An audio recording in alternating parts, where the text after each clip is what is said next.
তুমি দেশের প্রধানমন্ত্রী নও, তুমি রাজ্যের মুখ্যমন্ত্রী নও, তুমি এমএলএ আর এমপি নও। তোমাকে জানা দরকার দেশের যত জনগণ তোমাকে ভোট দিয়েছে বা সেই এরিয়াতে যত জনগণের বসবাস, তুমি তাদের জন্য রাখাল। তোমার তো এমএলএ এর মর্যাদা দিচ্ছি আমরা। আমি মুহাম্মদুর রাসূলুল্লাহ সাল্লাল্লাহু আলাইহি ওয়াসাল্লাম বলছি, কুল্লুকুম রাঈন ওয়া কুল্লুকুম মাসউলুন আন রাইয়াতিহি। আমার আল্লাহর নবী জানিয়েছেন, ওগো দুনিয়ার মানুষ মনে রাখো, তুমি যে যোগ্যতার, যে চেয়ারের, যে আসনের মানুষ হও না কেন, কুল্লুকুম রাঈন। আমার আল্লাহর নবী জানিয়েছেন, আল্লাহ পাকের হাবিব জানিয়েছেন, তুমি আল্লাহ পাকের বিচারে একজন রাখাল। তুমি মাস্টার হও, ডাক্তার হও, তুমি দার্শনিক হও আর ইঞ্জিনিয়ার হও, তুমি ঐতিহাসিক হও আর ভৌগোলিক হও আর ব্যাকরণবিদ হও, আলেম হও, হাফেজ হও, মাওলানা হও, তুমি দুনিয়ায় যে স্তরের মানুষ হও না কেন, আমি আল্লাহ পাকের নবী বললাম, আল্লাহ পাকের বিচারে তো তুমি দুনিয়ার একজন রাখাল। মুহাম্মাদুম বাশারুন লাইসা কাল বাশারি ইয়াকুতুন হাজারুন লাইসা কাল হাজারি। আল্লাহুম্মা সাল্লি আলা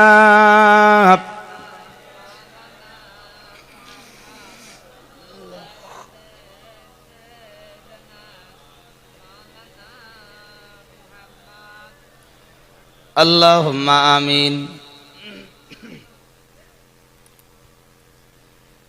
ربنا ظلمنا أنفسنا وإن لم تغفر لنا وترحمنا لنكونن من الخاسرين।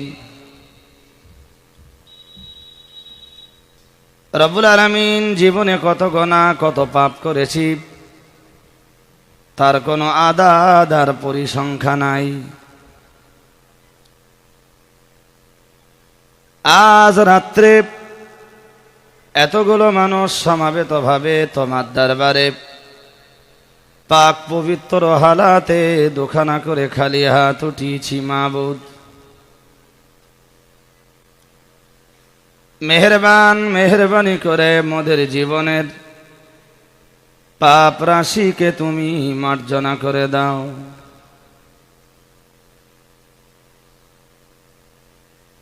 রব্বুল আলামিন, যে পথে চললে তুমি খুশি, তোমার রাসূল খুশি হয়ে যান,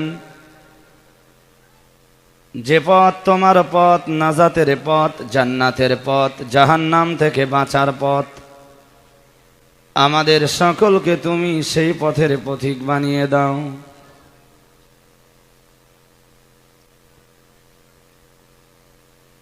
রব্বুল আলামিন, পৃথিবীতে হক কথা যারা বলেন, হকের যারা সাহায্য করেন, সত্যের যারা মদদ করেন, সত্যের অতন্ত্র প্রহরী যারা, গায়বী ভাবে তাদের সকলের নসিবে তুমি মদদ কবুল করে নাও।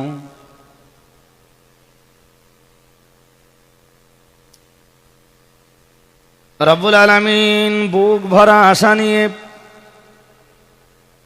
তোমার দরবারে যারা হাত উঠিয়েছেন, আল্লাহ, সারা জীবন নামাজ পড়েছি মোরা কাবার দিকে ফিরে, অথচ বহু মানুষের নসিবে কাবা দেখার সৌভাগ্য এখনো হয়নি। আল্লাহ,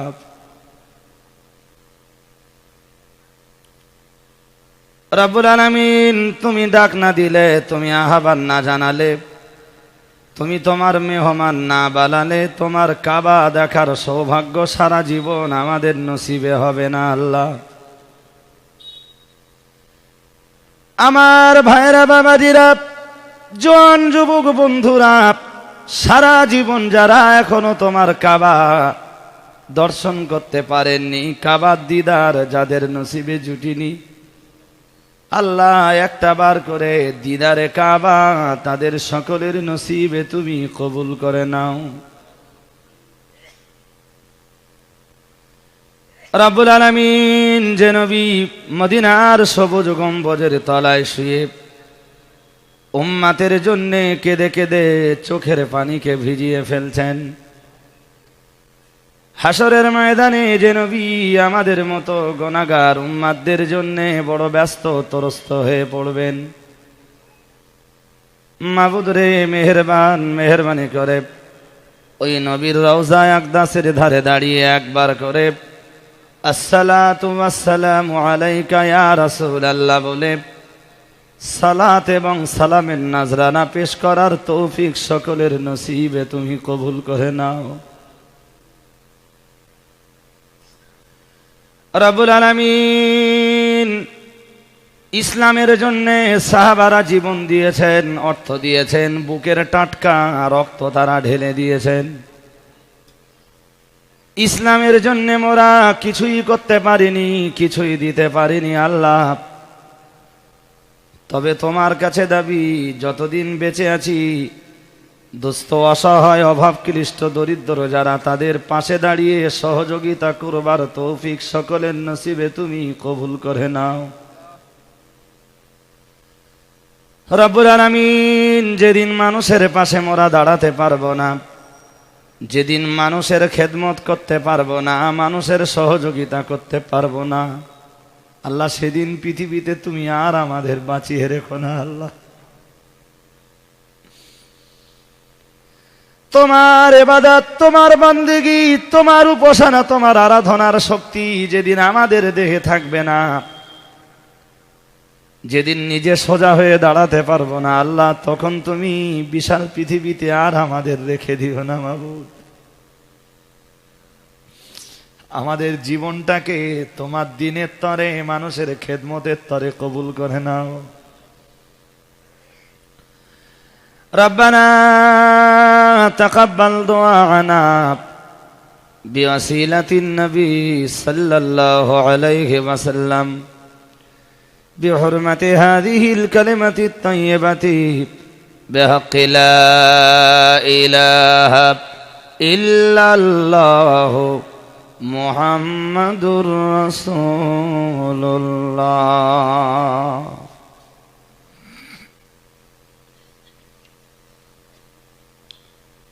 صلى الله عليه وسلم।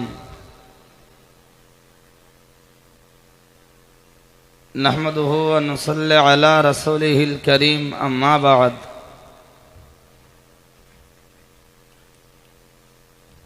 فأعوذ بالله من الشيطان الرجيم بسم الله الرحمن الرحيم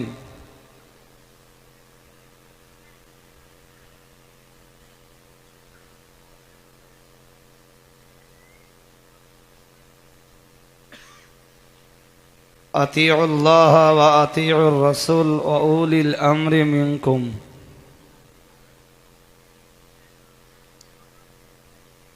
وقال النبي صلى الله عليه وسلم الله تعالى في عون عبده ما كان العبد في عون أخيه أو كما قال عليه الصلاة والسلام। আজকের মাহফিলের মাননীয়, বরণীয়, নির্বাচিত, নির্ধারিত, সর্বজন শ্রদ্ধেয় সাহেবে সাদার সভাপতি সাহেব,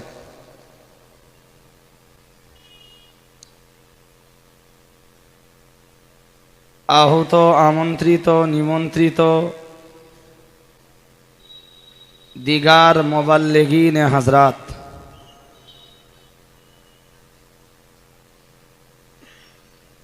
বিশেষত আজকের মাহফিলের প্রধান অতিথি, বিশেষ বক্তা,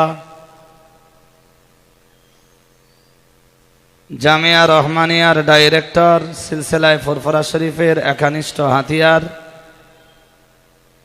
বিশিষ্ট ইসলামী চিন্তাবিদ, পশ্চিমবঙ্গ সুন্নাতুল জামাত সংগঠনের সুপ্রিমো, মহামান্য মুফতি সাহেব হুজুর কেবলা,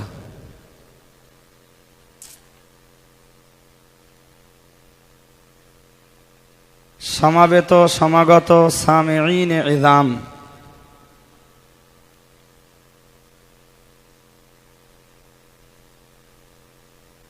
দূরে অবস্থিতা পর্দানাসীনা আম্মাজান ও বোনেরা,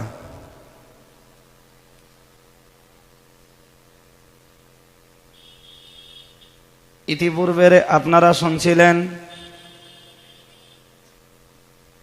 বন্ধুবর মোহতারাম হাফিজ মাওলানা ভাই ইসমাইল সাহেবের কাছে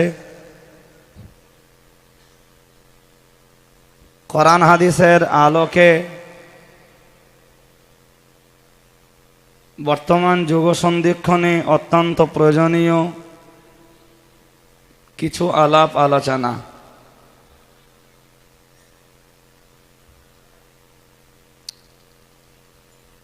আমি এখানে আসবার আগে আর এখানে আসবার পরে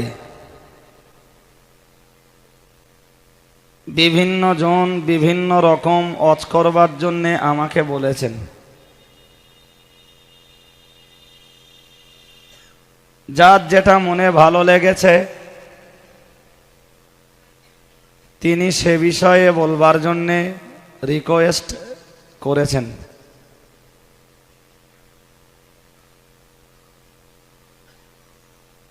তো ভাই, একটা মজলিসে 2 ঘন্টায় সবার রিকোয়েস্ট তো রাখা সম্ভব হয় না।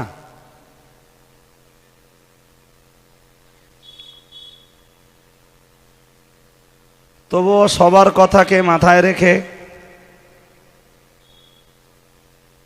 চেষ্টা করব খুব আস্তে আস্তে ঠান্ডা মাথায় শান্ত ব্রেনে আপনাদেরকে কিছু কথা বলবার।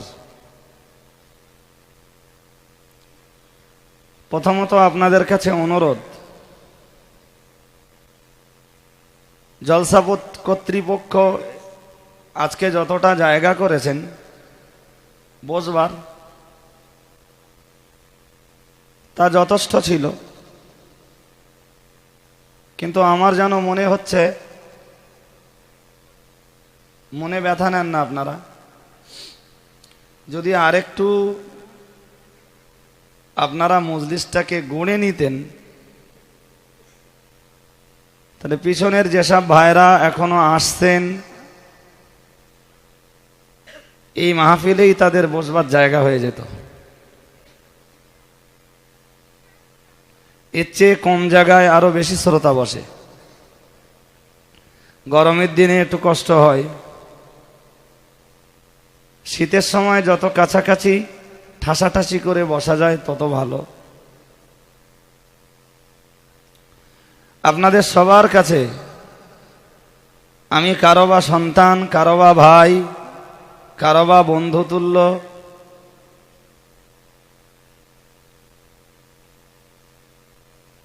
সবার কাছে আমি একান্ত অনুরোধ জানাচ্ছি, যিনি যেখানে আছেন যদি একটু একটু এগিয়ে গিয়ে বসেন। উঠবার নিয়ত নয়, আমি ওয়াজ করতে বসেছি আমার ওয়াজ ভালো লাগবার জন্যও নয়। আর এটা প্রত্যেকটা শ্রোতার ভিতরে এই চিন্তাটা থাকতেই হবে, ওয়াজ ভালো লাগবে তাই শুনতে যাচ্ছি না। আর কোনো বক্তায় যদি শ্রোতা মাতানোর জন্য ওয়াজ করে, হাদিস শরীফে স্পষ্টই বিবরণ আছে বক্তা কোন চিন্তায় কোন ক্যাটাগরির ওয়াজ করবেন। আজ থেকে ১৫০০ বছর আগে রাসূলুল্লাহ তাও তার উম্মাতদেরকে শিখিয়ে গেছেন।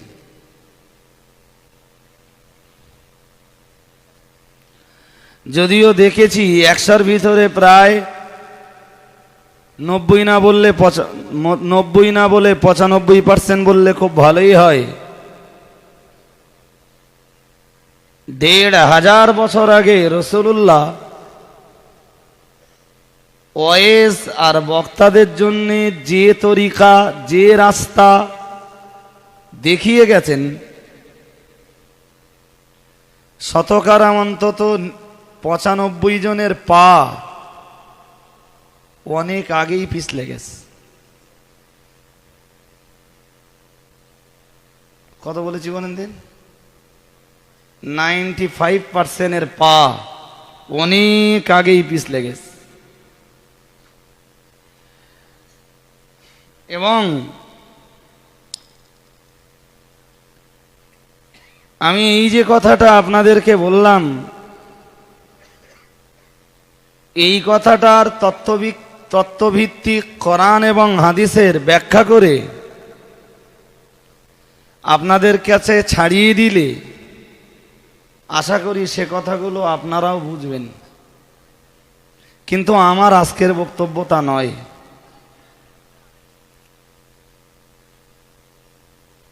ইসমাইল সাহেব আপনাদের কাছে যতক্ষণ ওয়াজ করেছেন তার শেষের দিকের বক্তৃতা শুনে যা বুঝেছি, দিনের সেবায়, মানুষের সেবায় আমরা কে কতটা মন দিতে পেরেছি, কে কতটা এগিয়ে আসতে পেরেছি, শেষের দিকে ইসমাইল সাহেব বোধহয় এই নিয়েই আলোচনা করছিলেন। আমার সবকিছুর আলোচনার আগে একটা কথা আমি আপনাদের বলেই রাখছি,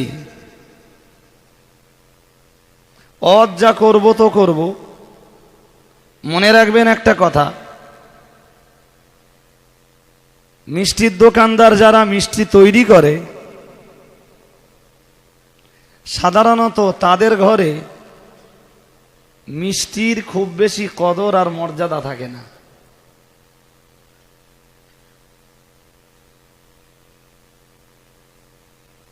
আমি জানি না আর একটা ভাষা বলছি, বুঝবেন কি না, তবে না বুঝলে বোঝানোর মতো করে বলতে হবে আমায়। আমাদের এলাকাতে যাদেরকে বলা হয় ঘোরামি, যারা ওই ঘরের চালে কি করে যেন ছাউনি লাগায়, ওদেরকে কি বলে? বাংলা একটা প্রবাদ আছে, ঘরামি চালে ছাউনি থাকে না। এই সমস্ত প্রবাদগুলো যে কেন, কারাই বা আবিষ্কার করেছিল এই প্রবাদগুলো আমি জানি না। এই প্রবাদগুলোর জন্মদাতা কারা আমি জানি না, তবে প্রবাদগুলো যে আমাদের বিরাট বিরাট কাজে লাগছে তা অতি বাস্তব। আমি একদম শেষের দিকে এসে ঠিক এই প্রবাদটাকেই আপনার বুঝিয়ে দেব ইনশাল্লাহ। মক্কা শরীফ আর মদিনা শরীফ ঘুরে আমি এবছরেই যে অভিজ্ঞতা সঞ্চয় করেছি, সাহাবায়ে কেরাম রিদওয়ানুল্লাহি তাআলা আলাইহিম আজমাইন দ্বীনের সেবায়, মানুষের সেবায় তাদের জান মাল সব কিছুকে কোরবান করে দিয়েছেন সম্পূর্ণ নিঃস্বার্থভাবে। রসুল যখন তাদেরকে ডেকেছেন, যেভাবে ডেকেছেন, যার কানে যে পরিস্থিতিতে আওয়াজ পৌঁছেছে, তিনি ওই পরিস্থিতিতে ওই পরিবেশে রসুলুল্লাহর দরবারে হাজির হয়েছেন। রসুলুল্লাহ যে নির্দেশ দিয়েছেন, নিজের বিবি, বাচ্চা, ছেলে, মেয়ে, মা, বাপ, ভাই, বোন, আত্মীয় স্বজন, পাড়া প্রতিবেশী, গ্রামবাসী, আত্মীয় স্বজন, বন্ধু বান্ধব, ভক্তি ভালোবাসা আর শ্রদ্ধার মানুষদের কথা একবারও না ভেবে বিশ্ব নবী যা বলেছেন, সাহাবারা শুধু দ্বীনের খাতিরে, আল্লাহর দ্বীন প্রতিষ্ঠার জন্যে আর মানুষের সেবার জন্যে সঙ্গে সঙ্গে সেভাবেই তারা ঝাঁপিয়ে পড়েছেন।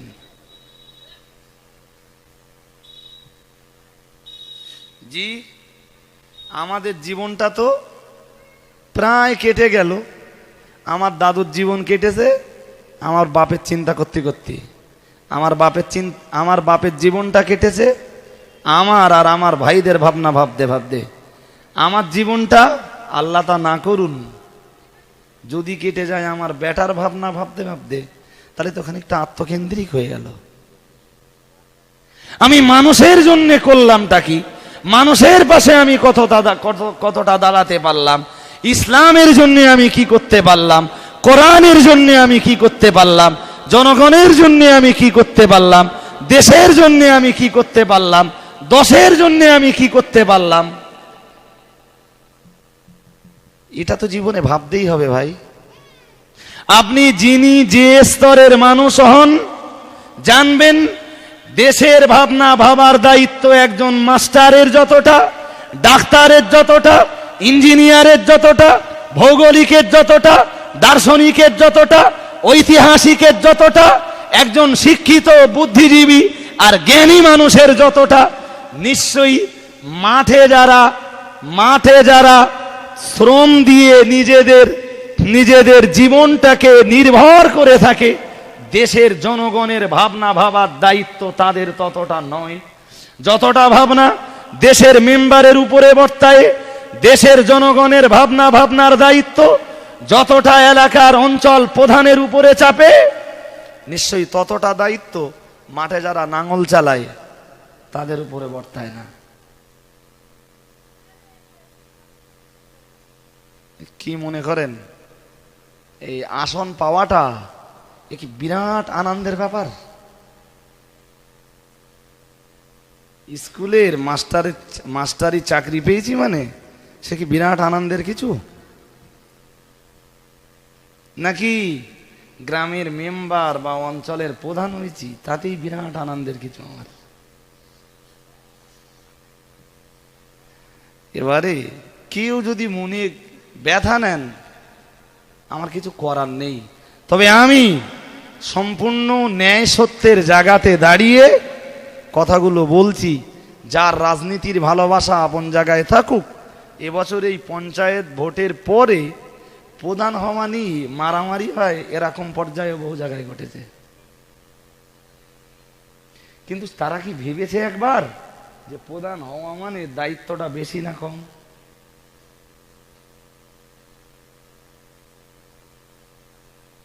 জনগণের জন্য কিছু করা লাগবে না নাকি? নিজের পেট আর নিজের পকেটটা পুজো হলি এনাফ, যথেষ্ট।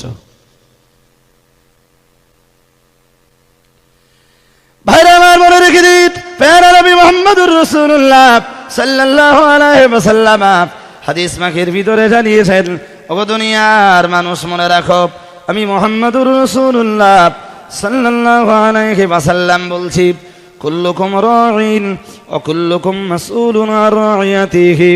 আমার আল্লাহর নবী জানিয়েছেন, ওগো দুনিয়ার মানুষ মনে রাখো, তুমি যে যোগ্যতার, যে চেয়ারের, যে আসনের মানুষ হও না কেন, কুল্লুকুম রাঈন।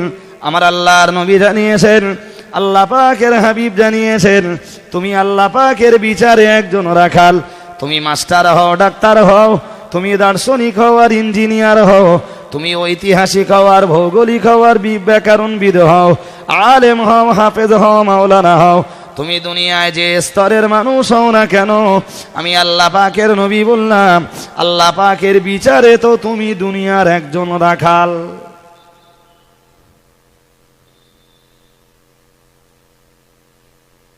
যারা শুনতে বসেছেন ওয়াজ, একদম শেষ পর্যন্ত শুনবেন, মুফতি সাহেবের ওয়াজ শুনবেন, বিদায় দোয়া মোনাজাত করবেন, তারপর বাড়ি যাবেন।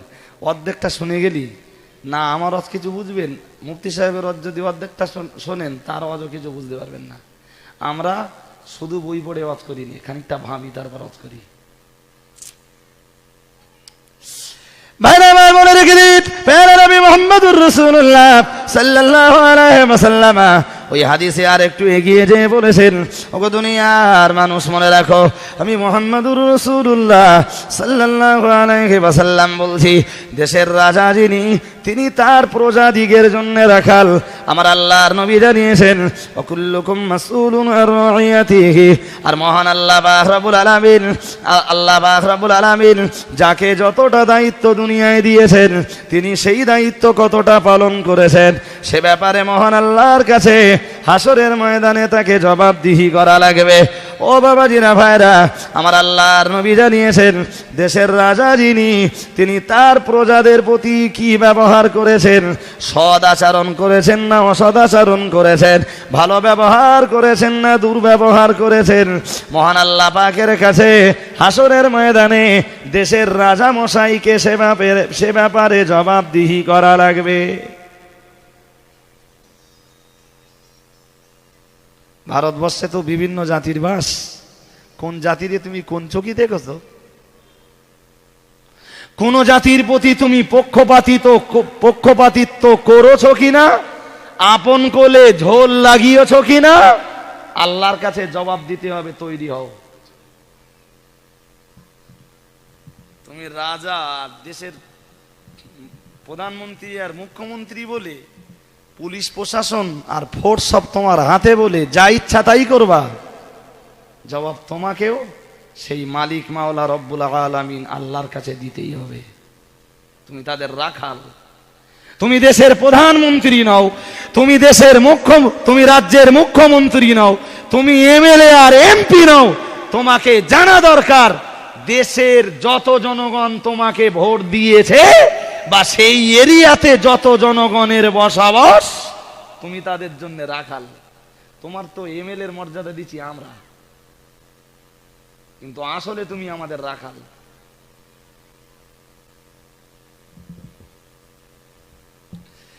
ভাইরা আমার মনে রেখে দিন, ভুল বুঝবেন না, আমি বিশদ বিবরণ দেব না, বিশদ আলাপ আলোচনা করবো না। ও বাবাজিরা ভাইরা, আমরা যাদেরকে এমএলএ বানিয়েছি, আমাদের এলাকার এমএলএরা আমাদের সুখ দুঃখের কতটা ভাগিদার হয়েছেন, আমাদের পাশে কতটা দাঁড়িয়েছেন, আমাদের সুখ সুবিধা তিনি কতটা দেখেছেন, আমাদের উত্থান পতনে, আমাদের সফলতার ব্যর্থতায় তিনি কতটা আমাদের পাশে দাঁড়িয়েছেন, আমাদের উন্নতি আর আমাদের অবনতির ভাবনা তিনি কতটা ভেবেছেন, কতটা বিবেচনা করেছেন। মহান আল্লাহ রাব্বুল আলামিনের কাছে হাসরের ময়দানে সে ব্যাপারে জবাব দেওয়া লাগবে। ও বাবাজিরা ভাইরা, মাথায় রাখুন, এলাকার পঞ্চায়েত প্রধান যিনি, তাকে বারবার মনে রাখা দরকার, যিনি যে পঞ্চায়েতের প্রধান, ওই পঞ্চায়েতে যত মানুষের বসবাস, যত নারী পুরুষ জওয়ান যুবক যুবতী আবাল বৃদ্ধ বনিতা নির্বিশেষে যত মানুষের বসবাস, এদের সুখ দুঃখের ভাগিদার কতটা তিনি হতে পেরেছেন, এদের সফলতা এদের ব্যর্থতা, এদের উন্নতি আর এদের অবনতি, এমনি করে এদের জয় আর পরাজয়ের পাশে কতটা অঞ্চল প্রধান দাঁড়াতে পেরেছেন। মহান আল্লাহ রাব্বুল আলামিন সে ব্যাপারে অঞ্চল প্রধানকে হাসরের মাঠে জিজ্ঞাসা করবেন। এখন অঞ্চল প্রধান যদি আল্লাহর কাছে জবাব দিতে পারে তো কপাল ভালো, অন্যথায় অঞ্চল প্রধানেরও সেদিন নিষ্কৃতি মিলবে না।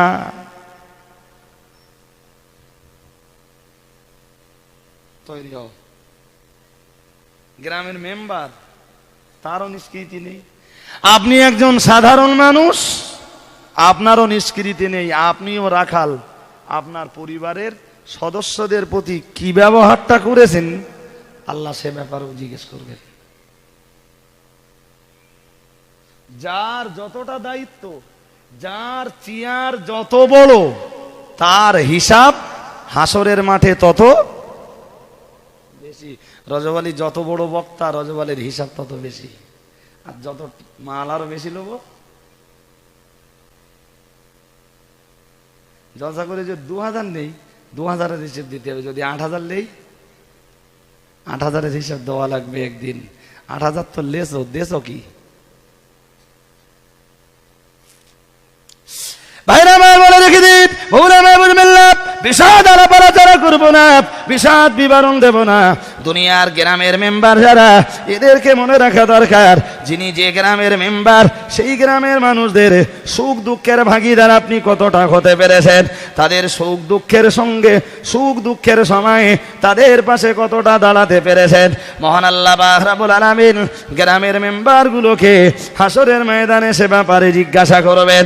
ও বাবাজিরা ভাইরা, মহান আল্লাহ পাক রব্বুল আলামিন এই দুনিয়াতে যাকে ডাক্তারি চেয়ারে বসিয়েছেন, আল্লাহ যাকে চিকিৎসক বানিয়েছেন, তিনি তার রোগীদের ব্যাপারে কতটা দায়িত্ব পালন করেছেন, তার রোগীদেরকে কতটা যত্ন সহকারে দেখভাল করেছেন, সে ব্যাপারে মহান আল্লাহ পাক রব্বুল আলামিনের কাছে হাসরের ময়দানে দুনিয়ার ডাক্তারগুলোকে জবাব দেওয়া লাগবে। ও বাবাজিরা ভাইরা, দুনিয়ার ডাক্তার বাবুরা তারা শুধু পয়সা কামানোর ধান্দা করেছে না রুগীর ট্রিটমেন্ট করেছে, মানুষের সেবা করেছে? শুধু পয়সা লুটেছে না রুগীর সেবা করেছে, মানব সেবা করেছে? মহান আল্লাহ পাক রব্বুল আলামিনের কাছে হাসরের ময়দানে ডাক্তারগুলোকে জবাবদিহি করা লাগবে। ভাই, ঘুরতে ঘুরতে একজন মাস্টার একজন ডাক্তার দুজন বন্ধু, তার মাস্টার ঘুরতে ঘুরতে ডাক্তারের চেম্বারে যেয়ে হাজির। তা যে বলছে, ডাক্তার এখন খবর কি, দিন কেমন যাচ্ছে? তা বলছে, আর খবর বলেন না, এই প্রায় সপ্তাহখানিক হলো খুব বেশি রুগী টুগী হয় না।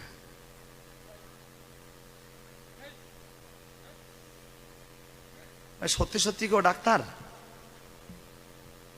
কথা আপনারা এখনো বুঝতে পারেন এর ভেদ। যে ডাক্তারের জবান দিয়ে বেরিয়েছে এক সপ্তাহ প্রায় কেটে গেল, রুগী খুব ভালো আসে না, সত্যি সত্যি কি ও ডাক্তার? রুগী ওর চেম্বারে ভর্তি হয়ে গেলি খুব ভালো হয়, তার মানে দেশের জনগণের যত বেশি রোগ হবে ও তত মঙ্গল। ও দোয়া করে কিনা আমার সন্দেহ হয়। হাসতেছেন কেন? ও যদি ওই কথাটা বলতে পারে ও দোয়া করে না, আমি কি করে বিশ্বাস করব? ডাক্তারের তো কামনা হওয়া উচিত ছিল এটাই, আল্লাহ দেশের জনগণকে এতটা সুস্থ করো, দেশের জনগণকে এতটা ভালো রেখে দাও যে আমার মতো ডাক্তারের চেম্বারে যেন না আসতে হয়, আর ওষুধের ফ্যাক্টরিগুলো যেন বন্ধ হয়ে যায়, মানুষ সুস্থ থাক। আল্লাহ, তুমি আমারে দুনিয়ায় পাঠিয়েছো, আমার এই চিকিৎসার উপরে রেজেকের ভরসা না, আমার ভরসা শুধু তোমার উপরে। তুমি যখন দুনিয়ায় আমার পাঠিয়েছো, নিশ্চয়ই যে কদিন দুনিয়ায় থাকবো তুমিই আমার খাওয়াবে। ভাই, এ কথা আমার ঠিক না ভুল? আমার ভরসা কি চাকরির উপরে হওয়া উচিত, না ওয়াজ করতেছি এর উপরে আমার রেজেকের ব্যাপারে নির্ভরশীল হওয়া উচিত? হ্যাঁ, আপনার দোকান রয়েছে, কিসের উপরে নির্ভরশীল হবেন? দোকানের উপরে না আল্লাহর উপরে? আজকে দোকান আছে, কালকে থাকবে না, সেদিন আপনার রেজেক দেবে কে? আজকে ব্যবসায় লাভ আছে, কালকে লস হবে, সেদিন আপনাকে খেতে দেবে কে? ভাইরা আমার, বলে রেখে দিন, মহান রব্বুল আলামিন আল্লাহ কোরআন শরীফের ভিতরে জানিয়েছেন, হে দুনিয়ার মানুষ মনে রাখো, আমি আল্লাহ পাক রব্বুল আলামিন বললাম, ওয়া আলাল্লাহি ফালিয়াতাওয়াক্কালিল মুমিনুন। আমার আল্লাহ পাক রব্বুল আলামিন জানিয়ে দিয়েছেন, না না না না না, কোন মুমিনের রিজিকের ভরসা কখনো দোকানের উপরে হতে পারে না, ইট ভাটার উপরে হতে পারে না। আমার আল্লাহ পাক রব্বুল আলামিন জানিয়েছেন, তার ব্যবসা বাণিজ্যের উপরে হতে পারে না, তার ডাক্তারি অথবা মাস্টারির উপরে ভরসা হতে থাকতে পারে না, তার গাড়ির উপরে ভরসা থাকতে পারে না। আমার আল্লাহ পাক রব্বুল আলামিন জানিয়েছেন, ওয়া আলাল্লাহি ফালিয়াতাওয়াক্কালিল মুমিনুন। দুনিয়ার ঈমানওয়ালা মানুষ যারা, তারা কেবলমাত্র আল্লাহর উপরে নির্ভরশীল হবে। না না না না না, সে তার চাকরির উপরে নির্ভরশীল হতে পারবে না, সে তার ব্যবসা বাণিজ্য দোকানপাটির উপরে, ইট ভাটার জলকরের ব্যবসার উপরে নির্ভরশীল হতে পারবে না। আমার আল্লাহ পাক রব্বুল আলামিন জানিয়েছেন, ঈমানওয়ালা মানুষ যারা, তাদেরকে আল্লাহর উপরে নির্ভরশীল হতে হবে। ও বাবাজিরা, ভাইরা, সুতরাং আমি আপনার কাছে বলতে চাইছিলাম, গোড়ার কথায় আবার ফিরে চলুন। আমার আল্লাহর নবী জানিয়েছেন, তোমরা প্রত্যেকেই হলে এক একজন রাখাল, আর তোমরা তোমাদের দায়িত্ব কতটা পালন করেছো হাসরের ময়দানে মহান আল্লাহর কাছে অবশ্যই সে ব্যাপারে তোমাদের জবাব দেওয়া লাগবে। ডাক্তার তার রুগীদের দেখভাল কতটা করেছেন? ডাক্তার হসপিটালে চাকরি করে, হসপিটালের রুগীদের জন্য যা সময় দিয়েছেন তার চেয়ে বেশি সময় দিয়েছেন স্পেশাল রুগীর পিছনে। হসপিটালে 8 ঘন্টা কাটিয়েছেন, আর বাইরের চেম্বারে ঘন্টার পর ঘন্টা কাটিয়েছেন। ও বাবাজিরা ভাইরা, হসপিটালের এখনো ডাক্তারগুলি এরা দুনিয়ার মানুষের চোখকে ফাঁকি দিতে পারবে, কিন্তু মহান আল্লাহর কাছে একদিন এদেরকে জবাবদিহি করা লাগবে। আপনি ডাক্তার বাবুর কাছে গেছেন, ডাক্তার আপনার সুবিধা অসুবিধা বুঝবার পরে আপনার প্রেসক্রিপশনে ওষুধ লিখবার আগে চিন্তা ভাবনা করেছেন কোন ওষুধটা দেওয়া যায়। 1.5 টাকা দামের একটা ট্যাবলেট দিলে ভালো হয়ে যায়, 52 টাকা দামের ট্যাবলেট লিখে দিয়ে আপনার মতো গরিব মানুষকে ভুগিয়েছে কিনা এ ব্যাপারেও মহান আল্লাহর কাছে ডাক্তারকে জবাব দিতে হবে।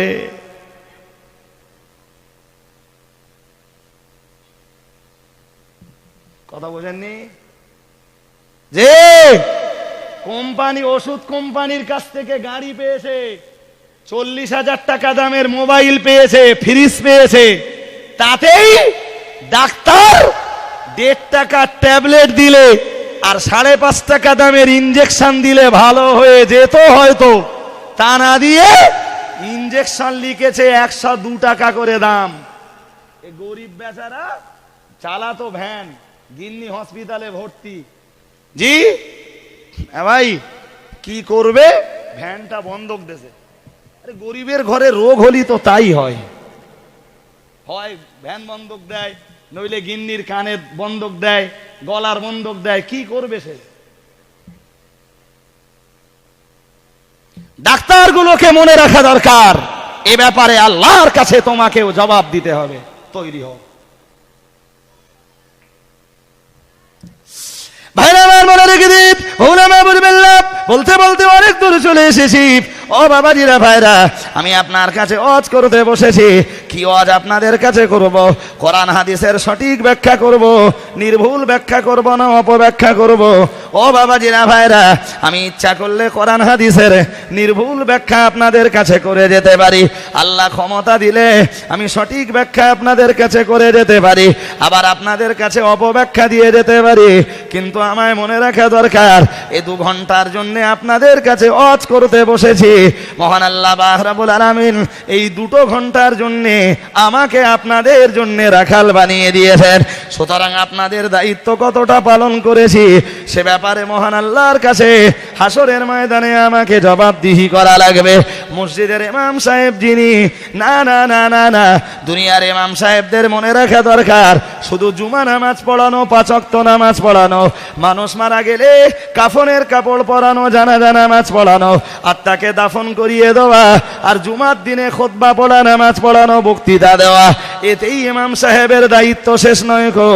ইমাম সাহেবের আন্ডারে যত মুক্তাদি রয়েছে, ওই মহল্লায় যত মুসলমানের বসবাস, একটা মুসলমান যদি জাহান্নামে যায়, কিয়ামতের দিন ইমাম সাহেবকে মহান আল্লাহর কাছে সে ব্যাপারে জবাবদিহি করা লাগবে। ও ভাইরা আমার, মাথায় রাখুন, ইমাম সাহেব হলেন তার মুক্তাদিদের রাখাল। সুতরাং মুক্তাদিদের সুখ দুঃখের দায়ভার কতটা তিনি বহন করেছেন, কতটা তিনি মুক্তাদিদের সুখ দুঃখের পাশে দাঁড়াতে পেরেছেন, মুক্তাদিদের জয় এবং পরাজয়, সফলতা ব্যর্থতা, উন্নতি অবনতির কতটা পাশে দাঁড়াতে পেরেছেন, সে ব্যাপারে ইমামকে আল্লাহর কাছে জবাব দিতে হবে। কারণ হলো এটাই, মহান আল্লাহ পাক রব্বুল আলামিন দুনিয়ার মসজিদের ইমাম যারা, তাদেরকে তার মুক্তাদিদের জন্য রাখাল বানিয়ে দিয়েছেন। ও ভাইরা আমার, মাথায় রাখুন, আমি আপনার কাছে বলতে বলতে অনেক দূর চলে এসেছি, আমি আপনার কাছে বর্ণনা দিতে দিতে অনেক দূর চলে এসেছি। সুতরাং এক কথায় আপনাকে বুঝে ফেলতে হবে, যিনি যে স্তরের মানুষ, যে যোগ্যতার মানুষ, অবশ্যই সে ব্যাপারে মহান আল্লাহর কাছে হাসরের ময়দানে জবাব দেওয়া লাগবে। ও বাবাজিরা ভাইরা, মনে করুন আমি স্কুলের মাস্টার, আমি স্কুলের মাস্টার, আমি স্কুলের দায়িত্ব কতটা পালন করেছি, আমার ছাত্রছাত্রী যারা তাদের লেখাপড়া ব্যাপারে কতটা যত্নবান হয়েছে এবং তাদের আদর্শ গঠনের ব্যাপারে আমি কতটা ভূমিকা পালন করেছি, মহান আল্লাহ পাক রব্বুল আলামিনের কাছে দুনিয়ার মানুষ জবাব নাই বানেবার হোক, আল্লাহর কাছে মাস্টার মহাশয়কে জবাব দেওয়া লাগবে। এখন মাস্টার মশাই যদি যথার্থ ভূমিকা পালন করে থাকেন তো কপাল ভালো, অন্যথায় হাসরের ময়দানে স্কুলের মাস্টার মশাইগুলো পর্যন্ত নিষ্কৃতি পাবে না।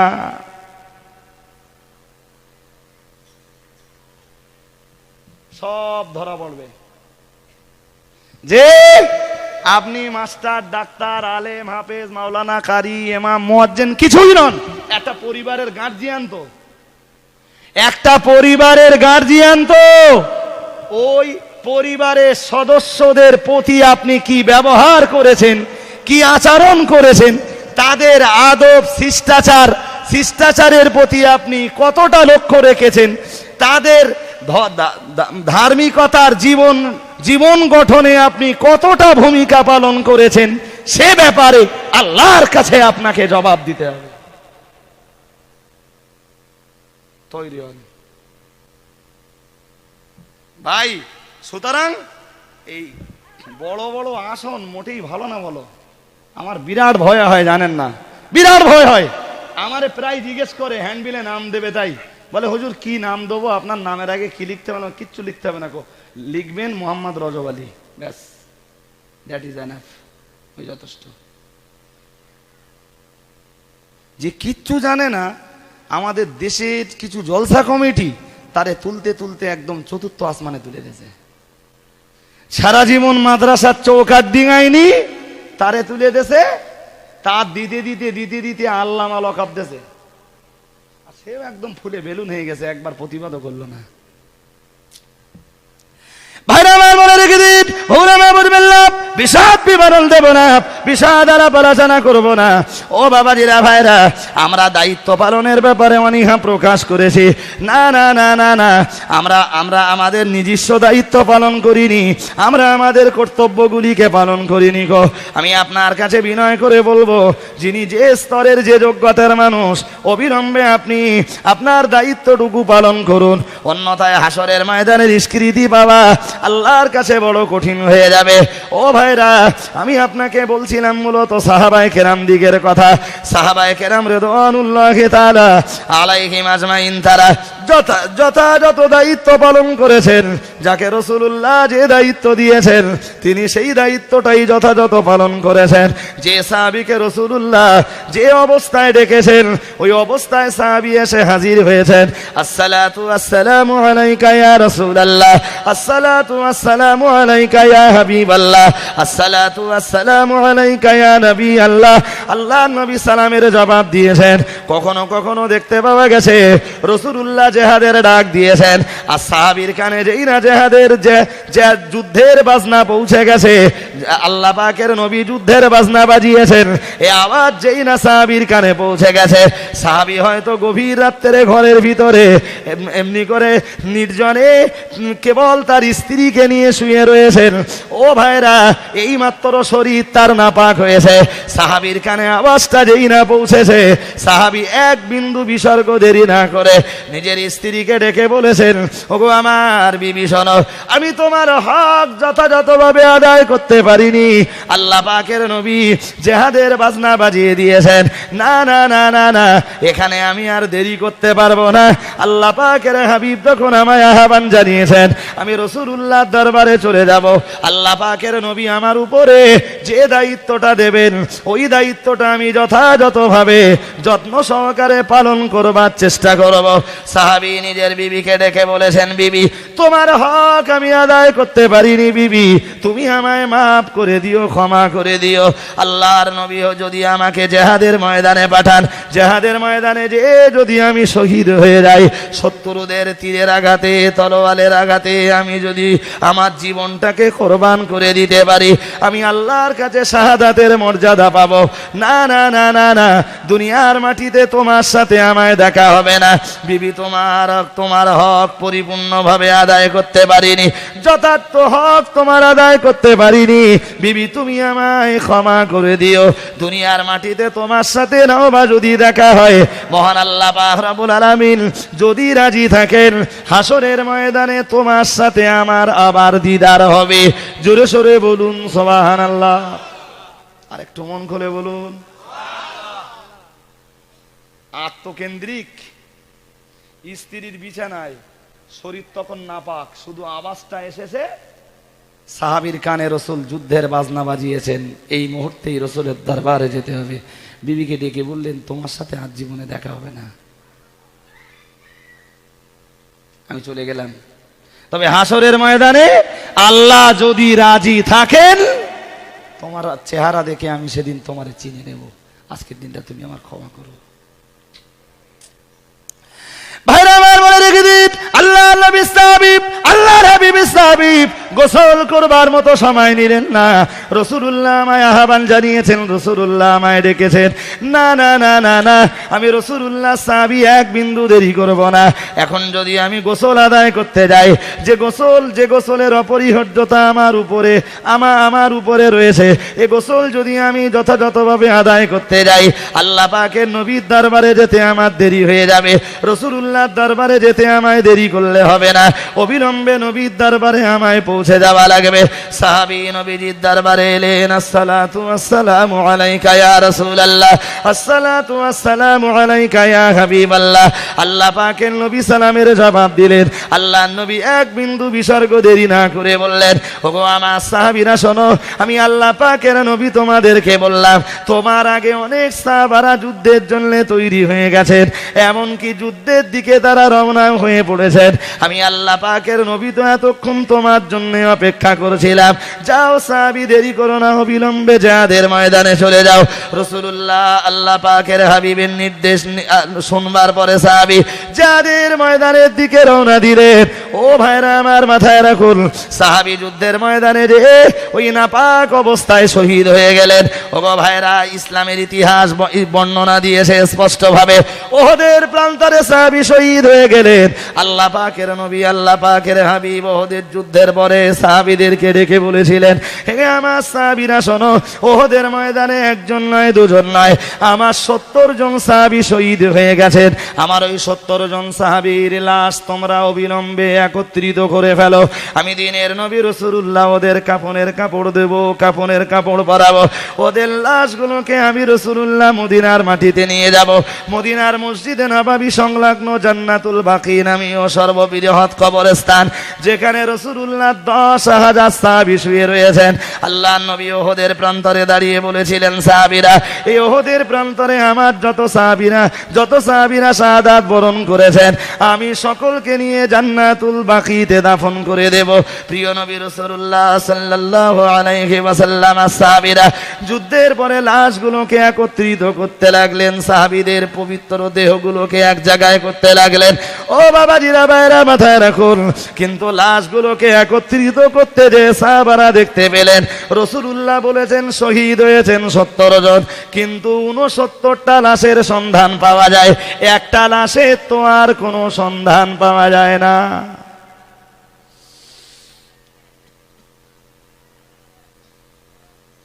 সাহাবারা নবীজিকে বললেন, হুজুর 69টা পাচ্ছি, একটা বাকি। নবীজি বললেন, একটা বাকি? বলল, জি হুজুর, একটা বাকি। রাসূল বললেন, পাহাড়ের পিছন দিকে যে একটু খুঁজে দেখো, পাওয়া যায় কি। ভাইরা আমার, মনে রেখে দিন, প্যারা নবী মুহাম্মদুর রাসূলুল্লাহ সাল্লাল্লাহু আলাইহি ওয়াসাল্লাম সাহাবীরা এক বিন্দু দেরি না করে পাহাড়ের পিছন দিকে চলে গেলেন। ওহদ পাহাড়ের পিছন দিকে যেয়ে দেখতে পেলেন আল্লাহ পাকের নবীর একজন সাহাবীর পবিত্র দেহ সেখানে পড়ে রয়েছে। আল্লাহর নবীর সাহাবীরা আরো যখন ওই দেহ মোবারকটির কাছাকাছি হয়ে গেলেন, দেখতে পেলেন কোন মানুষ গোসল করে উঠলে কোন মানুষ এই মাত্র গোসল করে উঠেছে, না না না না না, গায়ের পানি তখনও পর্যন্ত মুছে ফেলা হয়নি, তার শরীর থেকে যেমন পানি টপকে টপকে মাটিতে পড়ে, আল্লাহ পাকের নবীর ওই সাহাবীর শরীর থেকে পানি তেমন টপকে টপকে পড়ছিল। সাহাবায়ে কেরাম রিদওয়ানুল্লাহি তাআলা আলাইহিম আজমাইন আশ্চর্য হয়ে গেলেন। আজ আমরা যে চিত্র দেখেছি জীবনে কোনো জিহাদের ময়দানে কখনো এরূপ চিত্র দেখিনি। আল্লাহর নবীর সাহাবীদের ভিতরে এনার লাশ আমরা খুঁজে খুঁজে পাচ্ছিলাম না। রাসূলুল্লাহ আমাদেরকে সন্ধান দিলেন, পাহাড়ের পিছনের দিকটা খুঁজবার জন্য আমাদের প্রতি নির্দেশ দিলেন। আমরা পাহাড়ের পিছনের দিকে চলে গেলাম, যে দেখতে পেলাম রাসূলুল্লাহ সাহাবীর লাশ পড়ে রয়েছে, আল্লাহর নবীর সাহাবীর পবিত্র দেহটি পড়ে রয়েছে। আর তার শরীর থেকে মানুষ গোসল করে উঠলে যেমন পানি টপকে টপকে জমিনে পড়তে থাকে, সেইভাবে পানি টপকে টপকে জমিনে পড়ছে। আল্লাহর নবী সাহাবারা লাশ পাকড়াও করে নিয়ে, সাহাবীর পবিত্র দেহটা পাকড়াও করে নিয়ে দয়ার নবী রাসূলুল্লাহ দরবারে এলেন, আল্লাহর হাবিবের দরবারে এলেন। আসসালাতু ওয়াসসালামু আলাইকা ইয়া রাসূলুল্লাহ, আসসালাতু ওয়াসসালামু আলাইকা ইয়া হাবিবাল্লাহ। হুজুর, আপনার সাহাবীর লাশ আমরা খুঁজে পাচ্ছিলাম না, আপনার নির্দেশ মতো পাহাড়ের পিছন দিকে চলে গেলাম, যে দেখতে পেলাম সাহাবীর পবিত্র দেহটা পড়ে রয়েছে। ইয়া রাসূলুল্লাহ, ইয়া হাবিবাল্লাহ, হুজুর, কিন্তু আমরা নতুন একটা চিত্র দেখেছি। হুজুর, 69 জন সাহাবীর লাশ একত্রিত করেছি, কোন শরীর থেকে কোন দেহ থেকে আমরা পানি টপকে টপকে পড়তে দেখলাম না, কিন্তু এই লাশটা থেকে আমরা টাটকা পানি কেন টপকে টপকে টপকে টপকে পড়তে দেখলাম। দিনের নবী রাসূলুল্লাহ সাল্লাল্লাহু আলাইহি ওয়াসাল্লাম আল্লাহর নবী কথা বলবার আগে চোখের পানি ফেললেন, নবী আমার কেঁদে ফেললেন। এ আমার সাহাবীরা, আসল ব্যাপারটা তোমরা জানো না। আমার এই সাহাবী হানজালা এর কানে যখন আওয়াজ পৌঁছে গিয়েছিল, আমি রাসূলুল্লাহ জিহাদের বাজনা বাজিয়ে দিয়েছি।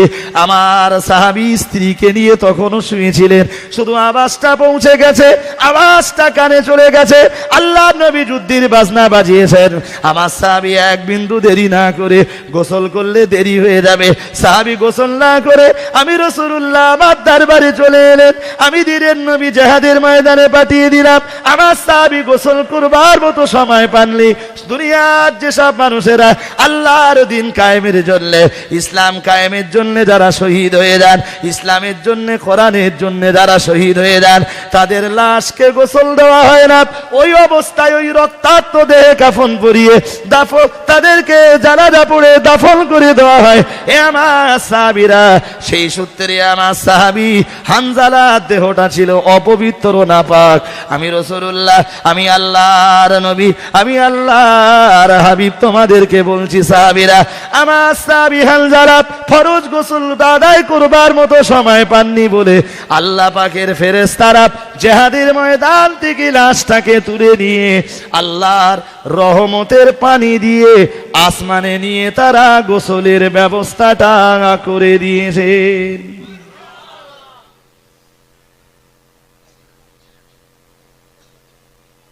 আপনি জানেন, ওহদের ময়দানে যেদিন গেছি আমরা, একদিন সকালবেলা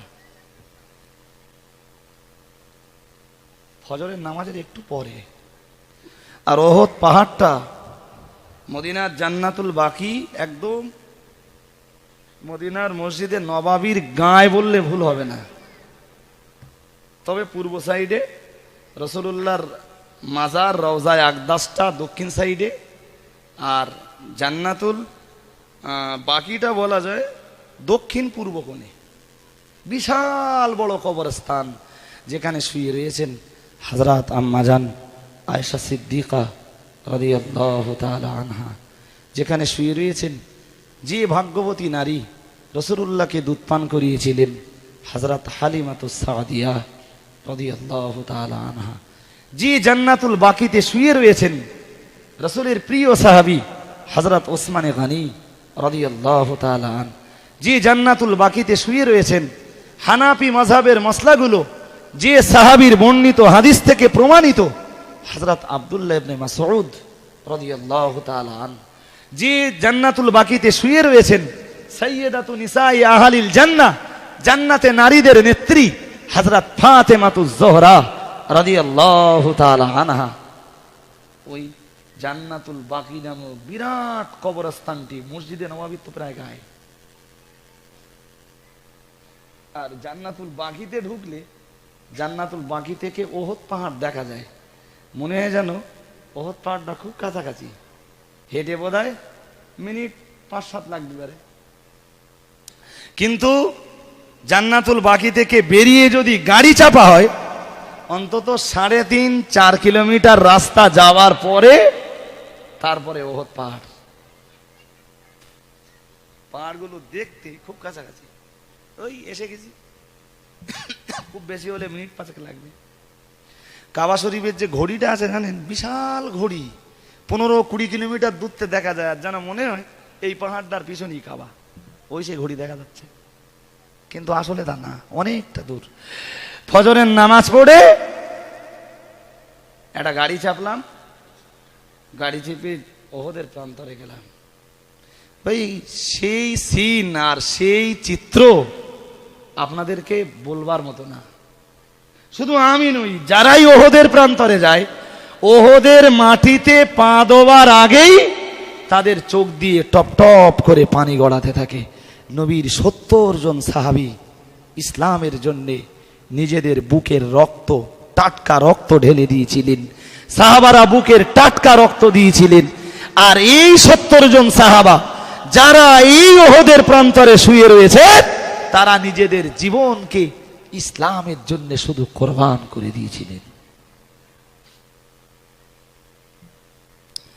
ভাইরা আমার মনে রেখে দিন, প্যারা নবী মুহাম্মদুর রাসূলুল্লাহ সাল্লাল্লাহু আলাইহি ওয়াসাল্লাম আর সাহাবীরা যখন সাহাবীদের দেহ, পবিত্র দেহগুলোকে এক জায়গায় করলেন, নবীর মনের বড় ইচ্ছা ছিল দেহ, পবিত্র দেহগুলি রাসূলুল্লাহ সঙ্গে নিয়ে মদিনার মাটিতে চলে আসবেন, আর মদিনার জান্নাতুল বাকিতে এসে মদিনার জান্নাতুল বাকি নামে কবরস্থানে দাফন করে দেবেন। অমিয়া ভালো করে মাথায় রাখুন, আল্লাহ নবী সাহাবীদের প্রতি নির্দেশ দিলেন, সাহাবীরা এক বিন্দু বিসর্গ দেরি করো না, আমার সাহাবীদের লাশগুলো নিয়ে চলো, মদিনার মাটিতে চলো, আমি জান্নাতুল বাকিতে যে এদেরকে দাফন করে দেব। নবী সাহাবীদের পবিত্র দেহগুলো, মুসলমান ভাইদের পবিত্র দেহগুলো নিয়ে যাবার জন্য তৈরি হয়ে গেলেন। আল্লাহর নবী, আল্লাহর হাবিব মদিনার দিকে রওনা দিলেন, সাহাবারা মদিনার দিকে রওনা দিলেন।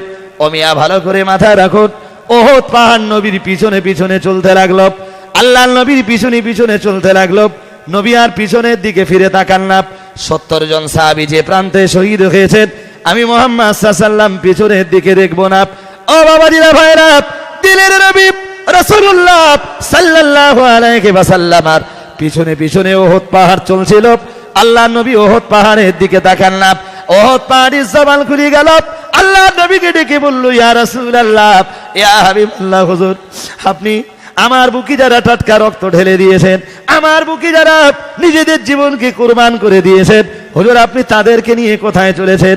ইয়া রাসূলুল্লাহ, আমার বুক থেকে নিয়ে, আমার উপর থেকে নিয়ে যদি ওদেরকে আপনি মদিনার জান্নাতুল বাকিতে কবরস্থ করে দেন, জান্নাতুল বাকিতে নিয়ে যদি দাফন করে দেন, ইয়া রাসূলুল্লাহ সারা জীবন বিশ্বের যত মুসলমান মদিনার মাটিতে আসবে, মদিনার পবিত্র ভূমিতে যত মানুষের আগমন ঘটবে, আমি ওহদ পাহাড় মানুষ আমার কথা স্মরণ করবে না।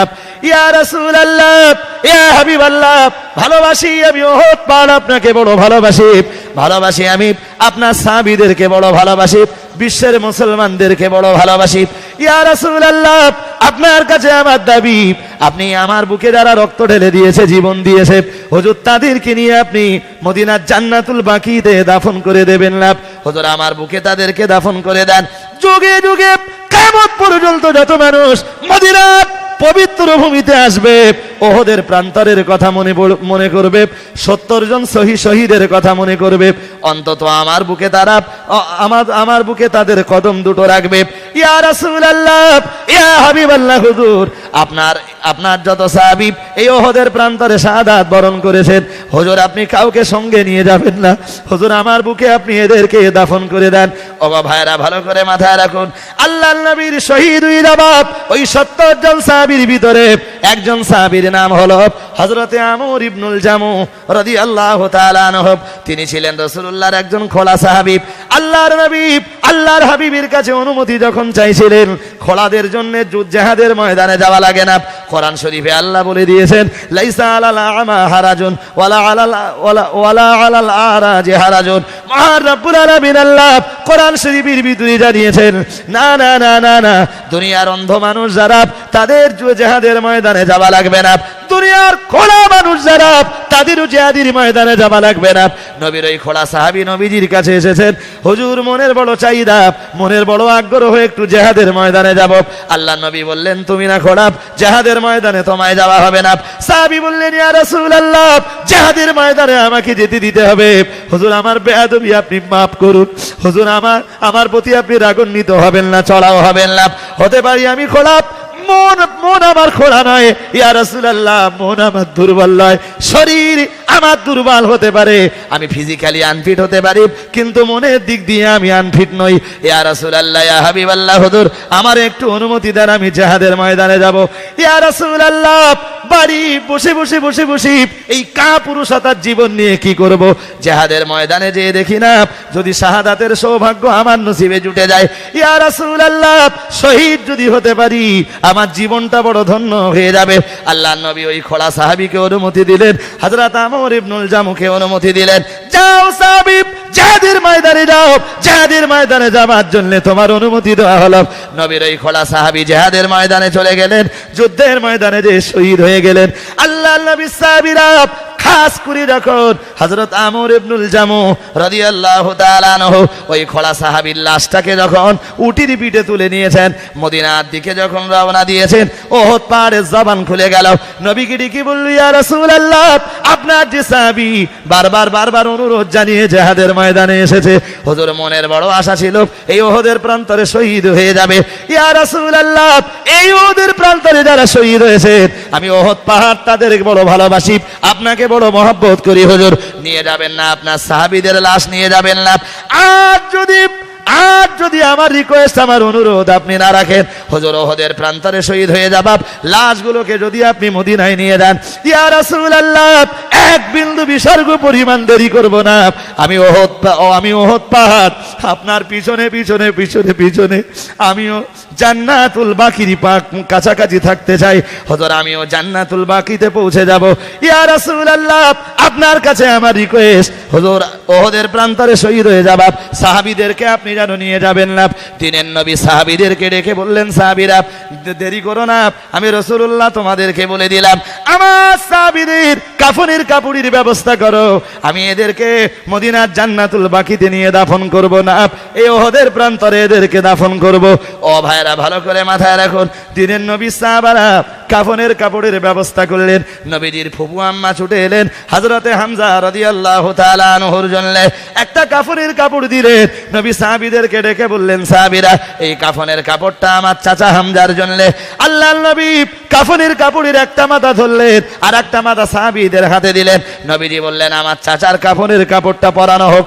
ও মিয়া ভালো করে মাথায় রাখুন, আল্লাহর নবী একবার টানেন আর সাহাবী একবার টানেন, একবার মাথার দিকে উঠে যায় পা আলগা হয়ে যায়, আবার পায়ের দিকে যখন টেনে দেওয়া হয় হযরতি হামজার মাথার দিকটা তখন আলগা হয়ে যায়। ও মিয়া ভালো করে মাথায় রাখুন, দিনের নবী মুহাম্মদুর রাসূলুল্লাহ সাল্লাল্লাহু আলাইহি ওয়াসাল্লাম সাহাবীদেরকে ডেকে বললেন, সাহাবারা পায়ের দিকে যখন টানি আমার চাচা হযরতি হামজা ইসলামের জন্য যিনি নিজের অঙ্গ প্রত্যঙ্গগুলো দিয়েছেন, ইসলামের জন্য যিনি নিজের জীবনটাকে উৎসর্গ করেছেন, তাই না, যিনি নিজের নাক দিয়েছেন, কান দিয়েছেন, চোখ দুটো দিয়েছেন, জিহ্বাটা দিয়েছেন, শরীরের অন্য অঙ্গ প্রত্যঙ্গ দিয়েছেন, আমার যে চাচা ইসলামের জন্য নিজের কলিজাটাকে পর্যন্ত উৎসর্গ করে দিয়েছেন, আমি মুহাম্মদ সাল্লাল্লাহু আলাইহি ওয়াসাল্লাম এই ওহদের প্রান্তরে দাঁড়িয়ে সাইয়্যিদুশ শুহাদা শহীদ দিগের লিডার বলে ঘোষণা দিয়েছি। হে আমার সাহাবীরা এক বিন্দু দেরি করো না, আমার সেই চাচা হযরতি হামজা রাদিয়াল্লাহু তাআলা আনহুর পায়ের দিকে যখন আমি কাপড়টা টেনে দেই, মাথার দিকটা আলগা হয়ে যায়, আর মাথার দিকটা যখন টেনে দেই পায়ের দিকটা আলগা হয়ে যায়। এ আমার সাহাবীরা, মদিনার মাটিতে ইস্খির নামীয় সাদা ঘাস পাওয়া যায়। ওগো আমার সাহাবীরা, ওই ইস্খির নামীয় সাদা সাদা ঘাসটা নিয়ে এসো। আমি মুহাম্মদ সাল্লাল্লাহু আলাইহি ওয়াসাল্লাম আমার চাচার কাফনের কাপড়টা মাথার দিকে টেনে বেঁধে দেব, আর পায়ের দিকে ইস্খির নামীয় ঘাস দিয়ে আমার চাচাকে এখানে এই ওহদের প্রান্তরে আমি দাফন করে দেব। ভাইরা ভালো করে মাথায় রাখুন, নবী সাহাবীদের পরিপূর্ণ কাফনের কাপড়টুকু জুটলো না। দিনের নবী মুহাম্মদ সাল্লাল্লাহু আলাইহি ওয়াসাল্লাম 70 জন সাহাবীর জানাজা নামাজ আদায় করলেন, আর নামাজের পরে নবীজি ওদেরকে দাফন করে দিলেন। হোমিয়া ভালো করে মাথায় রাখুন, আজ ওদের প্রান্তরে যারা গেছেন, চতুর্দিকে প্রাচীর দিয়ে বেষ্টনীর ভিতরে নবীর 70 জন সাহাবী শুয়ে রয়েছেন। সেখানে নতুন করে কাউকে কবরস্থ করা হয় না, কবর দেওয়া হয় না। হাজী সাহেবরা যখন ওদের প্রান্তরে যান, নবীর প্রিয়তম চাচা, খাস করে নবীর রাসূলুল্লাহর প্রিয়তম চাচা হযরতে আমির হামজা রাদিয়াল্লাহু তাআলা আনহুর কবরটা যখন হাজী সাহেবদের নজরে আসে, চোখ দিয়ে টপ টপ টপ টপ করে পানি পড়তে থাকে। ইসলামের জন্য নিজেদের রক্ত দিয়েছেন, জীবন দিয়েছেন। ও বাবাজিরা, ভাইরা, আল্লাহর নবী, আল্লাহর হাবিব ওহদের প্রান্তর থেকে মদিনায় চলে এলেন। এক বছর পরে দিনের নবী রাসূলুল্লাহ শহাদায়ে ওহদ যারা, তাদেরকে দেখবার জন্য গেলেন, তাদের সঙ্গে জিয়ারাতের জন্য গেলেন। শহাদায়ে ওহদের কথা, ওহদের প্রান্তরে যারা শহীদ হয়েছেন, নবীর মনে মনে মনে যখন মাঝে মাঝে মনে হতো আল্লাহর নবী শহাদায়ে ওহদের একটু দেখতে যেতেন, জিয়ারাতে যেতেন। অমিয়া ভালো করে মাথায় রাখুন, এক বছর পরে দিনের নবী শহাদায়ে ওহদের সাথে যখন দেখা করতে এলেন, আল্লাহর নবী শহাদায়ে ওহদের সাথে দেখা করতে এসে বললেন, হাদা জাবালু ইউহিব্বুনা ওয়া নুহিব্বুহু। আল্লাহর নবী বলেছিলেন, হে আমার সাহাবীরা শোনো, আমি মুহাম্মদ সাল্লাল্লাহু আলাইহি ওয়াসাল্লাম বলে দিলাম, এই তো সেই পাহাড়, যে পাহাড়টা আমি রাসূলুল্লাহ আমাদেরকে বড় মহব্বত করে। আল্লাহর নবী পরেই বললেন, শুধু ওই পাহাড়টা আমাদেরকে মহব্বত করে তাই না, আমি মুহাম্মদ সাল্লাল্লাহু আলাইহি ওয়াসাল্লাম, আমি এবং আমার সাহাবীরাও ওই ওহদ পাহাড়টাকে বড় মহব্বত করে। জোরে সোরে বলুন সুবহানাল্লাহ। ভাই, মক্কা মদিনায় যারা গাড়ি চালায়, আমি যে গাড়িটায় গেছি, যে গাড়ির ড্রাইভার, আমি ওহদ পাহাড়টা দেখার সঙ্গে সঙ্গে বুখারীর ওই হাদিসটা মনে পড়েছে, শুধু খানিকটা পড়েছি, হাদা জাবালু ইউহিব্বুনা, ওই পর্যন্ত পড়েছি বুখারীর হাদিস। একদম ড্রাইভারের পাশে আমার সিট, সামনে, যে আর ও এক বিন্দু না দেরি না করে পড়ছে পরের অংশটা, অনুহিব্বুহু। সুবহানাল্লাহ বলবেন, আর একটু মন খুলে বলবেন। ওদের হাদিসের উপরে কতটা দক্ষতা। তবে একটা জিনিসে, একটা ব্যাপারে আমি খুব গভীর পর্যবেক্ষণ করে সিদ্ধান্ত নিয়েছি, তবে আরেকটু পর্যবেক্ষণ করলে আর আরেকটু রিসার্চ গবেষণা করলে বড্ড ভালোই হতো। যদি বলেন কি, খুব আস্তে আস্তেই বলছি, একটু বুঝুন। রাসূলুল্লাহ ইন্তেকালের পরে, সাহাবীদের ইন্তেকালের পরে, তাবেঈনদের ইন্তেকালের পরে দ্বীনের জন্য, ইসলামের জন্য, কোরআনের জন্য, মানুষের জন্য সাহাবীদের তো একটা বিরাট খেদমত। কিন্তু নবী, সাহাবী আর তাবাতাবী, এনারা ইন্তেকাল করার পরে বিশ্ব মুসলমানদের জন্য, বিশ্ব মুসলিমদের জন্য, বিশ্বের মুসলিম উম্মাহের জন্য মক্কার মদিনার মানুষদের বিশেষ খেদমতটা কি?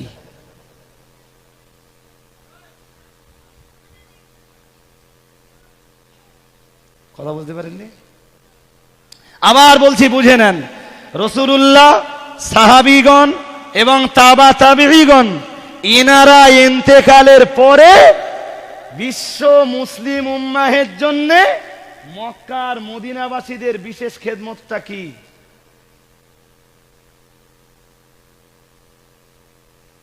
আমার জানা নেই।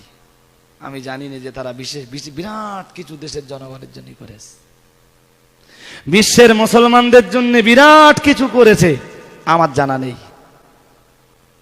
আমি কতদূর জানি বলছি ভাই, এই তিনটে স্তর পেরিয়ে যাবার পরে হাদিসের সংকলন হয়েছে। যদি হাদিসের কথা বলি, তাহলে রাসূলুল্লাহ সবচেয়ে বেশি হাদিস বর্ণনা করেছেন মক্কায় না মদিনায়? কিছু বলেন না কেন? মক্কায় না মদিনায়? মক্কায় তো রাসূল খুব বেশি কিছু বলার সুযোগ পাননি, তাই না? যা করতে হতো সব তো লুকিয়ে লুকিয়ে। মদিনায় যেয়ে ধর্ম পালনের একটা উন্মুক্ত খোলা পরিবেশ পেয়েছেন, সেই পরিবেশে রাসূলুল্লাহ হাদিসগুলো সাহাবীদেরকে বর্ণনা করেছেন। যে মদিনার মাটিতে রাসূল সবচেয়ে বেশি হাদিস বর্ণনা করেছেন, আপনি আমাকে বলে বোঝান বিশ্বের হাদিসের ইমামদের ভিতরে সারা পৃথিবীর মাটিতে হাদিসের বিশুদ্ধ কিতাবগুলির ভিতরে বিশেষ কিতাব হলো 6খানা, বুখারী, মুসলিম, আবু দাউদ, নাসাই, ইবনে মাজাহ, তিরমিজি। এই 6খানা কিতাবকে একসাথে বলা হয় সিহাহ সিত্তা, তার মানে 6খানা বিশুদ্ধ হাদিসের কিতাব। আপনি আমারে বলবেন এই 6টা কিতাবের সংকলক যারা, 6টা কিতাবের ভিতরে কোন কিতাবের সংকলকের বাড়ি বা জন্ম মদিনায়?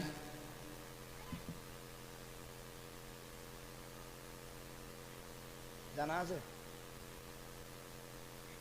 নেই। আপনি বলবেন ইমাম বুখারী, আমি বলবো ইমাম বুখারীর বাড়ি রাশিয়ার বোখারায়, রাশিয়ার খোরাসানের প্রসিদ্ধ শহর বোখারায়।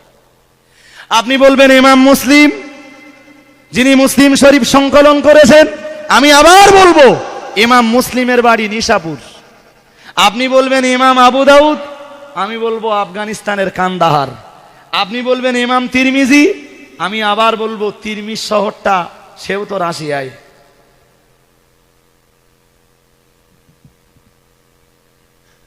তাহলে রাসূলুল্লাহ যখন মদিনার মাটিতে সবচেয়ে বেশি হাদিস বর্ণনা করেছেন, রাসূল ইন্তেকালের পরে, সাহাবীরা ইন্তেকালের পরে, আর তাবেঈরা ইন্তেকালের পরে হাদিসের সবচেয়ে বেশি খেদমত করা তো উচিত ছিল কাদের?